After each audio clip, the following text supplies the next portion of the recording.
my line was drawn at teaching kids to be racist. I have a son, I'm biracial. People like to guess what I am, but I'm biracial. I'm half black, half white. My son is second generation. And the idea of teaching him that who he is comes down to the blood, the melanin in his skin was my line in the sand. But once you have that line in the sand, you can't go back. In education, they're very good at disguising the language. They have a language where things that the public hears what they mean and say, oh, that sounds nice. It means something completely different in education. There are plenty of teachers who go into teaching having these ideals, and yet they are taught in the teacher colleges that this is your opportunity. Teaching is a political act. This is your opportunity to shape an entire generation. But intersectionality turns out says, but for you, you might see yourself as, and I'm being funny, but a black cantaloupe, bisexual, pronoun they. And I'm supposed to now believe that, take that in consideration, accept it, tolerate it, when it's not even the reality. Now, when we tell this and we say this in schools for kids, and then we are told to lie to parents or don't tell them what's going on, that is not what I signed up for as an educator.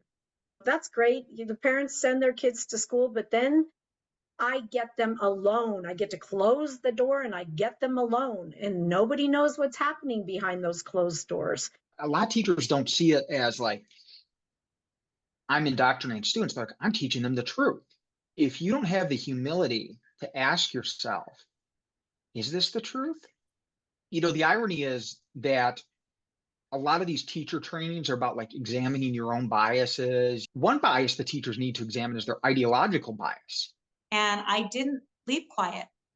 I left loud, and then I put a team together and we got elected, and then we came in and we cleaned that part of corruption completely out. Now we have our enrollment has doubled. We have shrunk the administration to 10% of the budget. We've given our teachers a 40% raise. We've brought in real life professional development. I made sure there's policy in place that keeps all of that ideology out.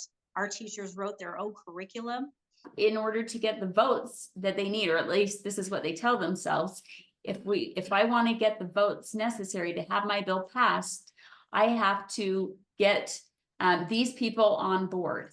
So you might have 90% of the bill that has really good, strong language, and then you have these little snippets or these little carve outs or strategically ambiguous language that makes the conservative people feel like, oh, this is wonderful, this is exactly what we need, when the other side is like, hey, great, we got our language in there. They literally have an Excel spreadsheet where they say, okay, here's the language in the bill, the little phrases, and this is what we need it to mean. How are we going to crosswalk? So we won't oppose the bill, or we will fake oppose it so that they feel like they got a win, when we know exactly how we are going to interpret this or subvert it for our own purposes.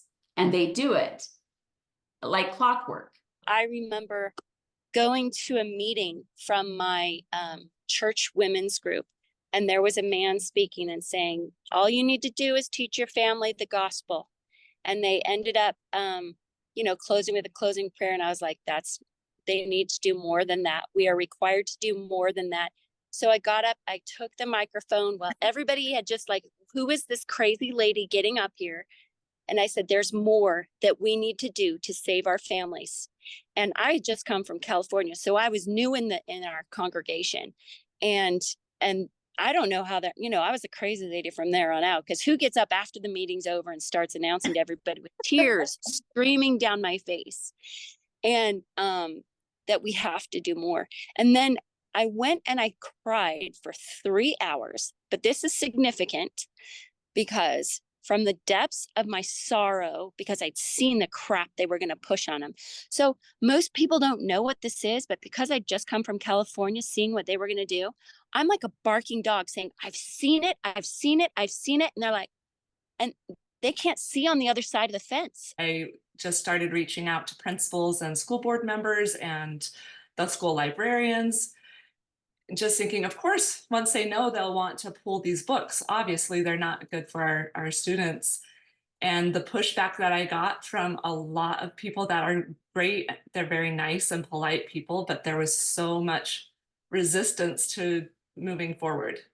Really what it came down to, litigation, and a lot of responses, they didn't want to be sued by people for First Amendments. But I reached out to everyone I possibly could think of, the mayors, I reached out to the sheriffs, because in the law already in Utah, it's against the law to provide pornography to children. And so I thought it was an open and shut case, but I found out that it really was a lot harder to remove that from the schools. There's a study that says that if you will swallow the lie for 3 months, you will lose your desire to stand for truth. And they did that with prisoners of war. And so you must commit to the truth.